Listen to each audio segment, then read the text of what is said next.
پیارے بھائیوں، ایک بات ذہن میں رکھو کہ حضرت خواجہ خواجگان خواجہ معین الدین چشتی اجمیری رحمۃ اللہ تعالیٰ علیہ کے اوپر لوگوں نے بڑی طعن و تشنیع کرنے کی کوشش کی ہے، ان کے بارے میں الٹے سیدھے جملے بولنے کی کوشش کی۔ آپ دیکھیے، غور کیجیے، میں آپ کو ایک مثال دیتا ہوں۔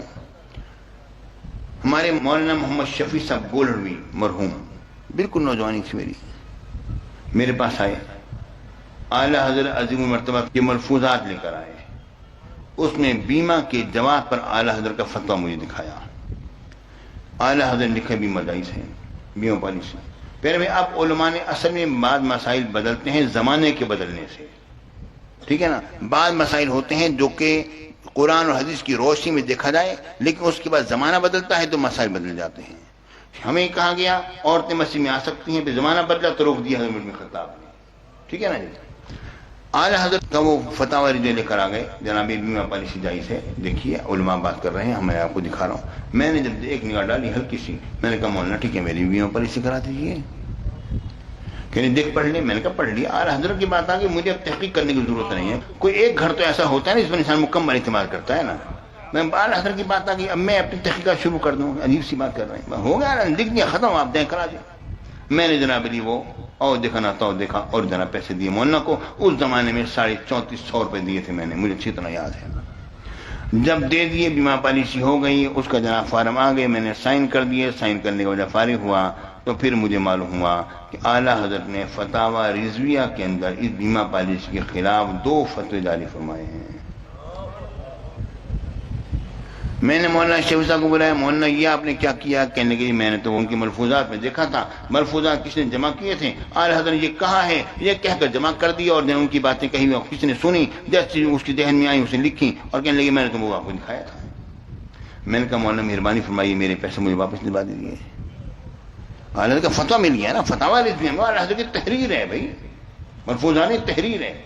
تو مولانا نے کہا جی ان کے پیسے لینے کے لیے ضروری ہے کہ آپ ایک کسی 2 قسطیں آپ کو اور بھرنی پڑیں گی۔ میں نے کہا ٹھیک ہے ماشاءاللہ، حلال حاصل کرنے کے لیے 2 دفعہ پھر میں حرام کام کروں گی، میں نہیں کرتا، یہ میں کرتا ہی نہیں جی۔ میری وہ ایک تحریر لے کر جنابی لوگ گئے، اس زمانے میں بہت سارے لوگوں کو ان لوگوں نے تحریر، میں تھا تو چھوٹا، لیکن اس کے باوجود میرا معاملہ شروع سے ایسا رہا ہے۔ لوگوں نے جناب دیکھا کہ ارشد کا آدمی نے بیمہ پالیسی کرا لی، ہم بھی کرا رہے ہیں، ہم بھی کرا، میں پریشان کہ میں کروں تو کیا کروں۔ میں نے تو اپنی کینسی کرائی، کینسی کیا کریں، میں نے پیسے پھر نہیں بھرے، ختم ہو گیا معاملہ، جو ہونا تو ہو گیا۔ پیارے بھائیوں، اعلیٰ حضرت کے ملفوظات میں کچھ تھا مگر ان کی کتاب میں کچھ تھا۔ پیارے ساتھیوں، تو میں یہ بات کر رہا تھا کہ ملفوظات میں لوگ کچھ سے کچھ لکھ دیتے ہیں اپنے طور، کیونکہ ملفوظات ان بزرگوں کے، وہ تو اب ایک بندہ اپنے طور پہ کتاب لکھ دے، میں نے یہ کہا ہے، میں نے یہ کہا ہے، میں نے یہ کہا ہے، لکھ کر کتاب شائع کر دے، میرے پاس آئیں گے جو میں نے کہی ہوگی وہی میں کہوں گا میں نے کہی ہے، جو میں نے نہیں کہی وہ تو اس نے سمجھا ہے، وہ اس نے کچھ اور سمجھا ہے، میرے مطلب یہ نہیں تھا، میں نے یہ کہا ہے، اس کا ذمہ وہ خود ہے، یہ بات ہوتی ہے نا۔ پیارے بھائیوں، اب شیخ عبدالحق محدث دہلوی علیہ الرحمہ لکھا، فرماتے ہیں کہ ہمارے مشائخ چشت نے حضرت خواجہ نظام الدین اولیاء جو کہ مرید ہیں بابا فرید الدین گنج شکر کے، کہتے ہیں کہ انہوں نے فرمایا میں نے کوئی کتاب نہیں لکھی، اور ان کے شیخ بابا فرید الدین گنج شکر نے بھی کوئی کتاب نہیں لکھی، اور ان کے شیخ جو ہیں حضرت سید بختیار کاکی انہوں نے بھی کوئی کتاب نہیں لکھی، اور ان کے جو شیخ ہیں خواجہ خواجہ اور خواجہ معین الدین چشتی اجمیری انہوں نے بھی کوئی کتاب نہیں لکھی۔ یہ شیخ عبدالحق محدث دہلوی نے اخبار الاخیار اپنی کتاب میں یہ بات تحریر فرمائی ہے کہ مشائخ چشت نے کوئی کتاب نہیں لکھی ہے، حضرت نظام الدین اولیاء کے بعد کتابیں لکھی گئی ہیں، ان سے پہلے کوئی کتاب نہیں، یہ بہت لمبا عرصہ ہے۔ حضرت نظام الدین اولیاء ہیں، ان کے پیر مرشد بابا فرید ہیں، ان کے پیر مرشد سید بختیار کاکی ہیں، ان کے پیر مرشد ہیں حضرت خواجہ غریب نواز ہیں، ایک طویل عرصہ ہے۔ اچھا جی، کتابیں کوئی نہیں لکھی، اور اب ہمیں کہتے ہیں کہ جناب حضرت سید بختیار کاکی کے ملفوظات میں آتا ہے کہ چشتی کے ساتھ یہ جملہ لگا دیا ہے انہوں نے، خواجہ غریب ایک حال میں بیٹھے ہوئے مرید سے کہا۔ پیارے بھائیوں، ملفوظات ہیں، کسی نے لکھ دیا ہے، بات یہ ہے کہ نقل را عقل باید، نقل کے لیے بھی عقل چاہیے ہوتی ہے۔ خواجہ غریب نواز کے زمانے میں ان کو چشتی کہا ہی نہیں جاتا تھا، خواجہ غریب نواز کے زمانے میں ان کو چشتی کہا ہی نہیں جاتا تھا، وہ تو اجمیری تھے یا سنجری تھے یا معین الدین تھے بس، کیونکہ آپ تو چشتی ہیں بھی نہیں نا، اصل میں ہوا معاملہ یہ ہے کہ خواجہ غریب نواز کی اپنی شخصیت عظیم الشان تھی. اب مشائخ چشت جو تھے نا وہاں پر چشت کے اندر، ہرات کے اندر، چشت کے اندر، افغانستان کے اندر، وہاں پر اب وہ لوگوں کی نگاہ سے وہ اوجھل ہو گئے تھے. انہوں نے کہا کہ ان کی یاد رہنی چاہیے. خواجہ غریب نواز جتنے بھی بڑے ہو جائیں مگر اپنے مشائخ سے بڑے تو نہیں ہوں گے نا. تو ان کے ساتھ بعد میں بابا فرید الدین گنج چکر کے زمانے اقدس کے بعد جا کر لوگوں نے خواجہ کے ساتھ چشتی کا لگایا. ورنہ تو خواجہ جو تھے وہ خواجہ کہلاتے تھے، خواجگان کہلاتے تھے، خواجہ کہلاتے تھے یہ لوگ. یہ چشتی کا اضافہ تو بہت بعد میں ہوا ہے، اور یہ لکھا جا رہا ہے کہ خواجہ غریب نواز نے کہا اپنے مرید سے کہ چشتی رسول اللہ کہو. پیارے بھائیو، اس وقت چشتی کا لفظ ان کے ساتھ لگتا ہی نہیں تھا. یہ تو کسی بدباطن نے اضافہ کیا ہے اس کے اندر. پیارے بھائی، یہ تو کسی بدباطن نے اضافہ کیا ہے. اب یہ خواہ مخواہ کا الزام ہو دینا. جبکہ آپ دیکھیں نعرہ لگتے بابا فرید نے اللہ محمد چار یار حاجی خواجہ قطب فرید. حاجی سے مراد حضرت عثمان ہارونی ہے، خواجہ سے مراد خواجہ غریب نواز ہیں، قطب سے مراد سید بختیار کاکی ہیں، قطب بن بختیار کاکی، فرید سے مراد فرید ہیں. پیارے ساتھیوں، یہ خواہ مخواہ کا ایک الزام لوگوں نے لگایا. اور یہ کتابیں جو چھپی ہیں یہ تو اب تقریباً 150 سال پہلے کتابیں چھپی ہیں. پہلے تو چھاپے خانے نہیں ہوتے تھے، پہلے تو ہاتھ سے لکھی ہوئی کتابیں ہوا کرتی تھی. چھاپے خانے تو اب بنے ہیں نا. پیارے بھائیوں، یہ تو بجلی آئی ہے تو معاملہ ہوا ہے نا، چھپ رہا ہے اور یہ سلسلہ ہو رہا ہے، معاملہ ہو رہا ہے. اس سے پہلے چھاپے خانے کہاں تھے؟ لوگ تو اپنے ہاتھوں سے کتاب لکھا کرتے تھے. پیارے بھائی، ہاتھوں سے کتابیں لکھی جاتی تھیں. تو یہ دو چھاپے خانے میں اب جب چھپی ہیں یہ کتابیں 100 سال پہلے، تب کچھ بدباطن لوگوں نے آ کے خباثت مچائی ہے اس کے اندر، اور ہمارے بزرگوں کے لیے خواہ مخواہ کی ایسی باتیں کہیں، اور کہیں پر شبلی رسول اللہ، کہیں پر چیز. چلو کم از کم ایک طرح بولتے نا، کبھی کوئی کبھی کوئی کبھی کچھ کبھی کچھ سمجھ نہیں آ رہی.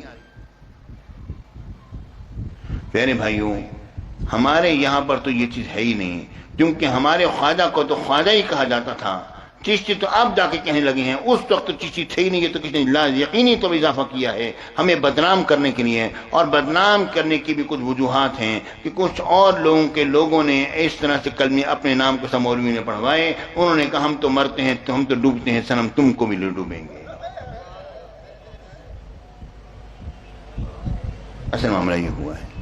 پیارے ساتھیوں، یہ باتیں کرنا ضروری تھیں، آپ کے سامنے بتانا ضروری تھا آپ کو.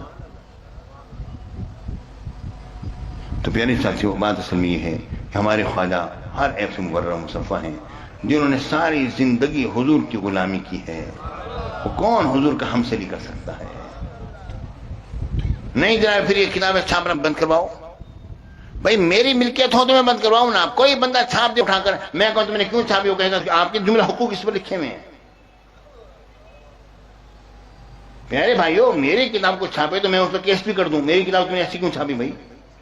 جو ایک کتاب جو شروع سے جلدی چلی آ رہی ہے، کسی مرید نے چند لوگوں نے بیٹھ کے ملفوظات لکھ کے کسی اضافہ کر دیا اس کے اندر، اب وہ چھپتی رہی ہے. میرے تو جملہ حقوق نہیں ہے اس کے اوپر، میں تو اس کا کچھ نہیں کر سکتا. یہی کہہ سکتا ہوں کہ اس کا انکار کروں، اور کیا کروں میں.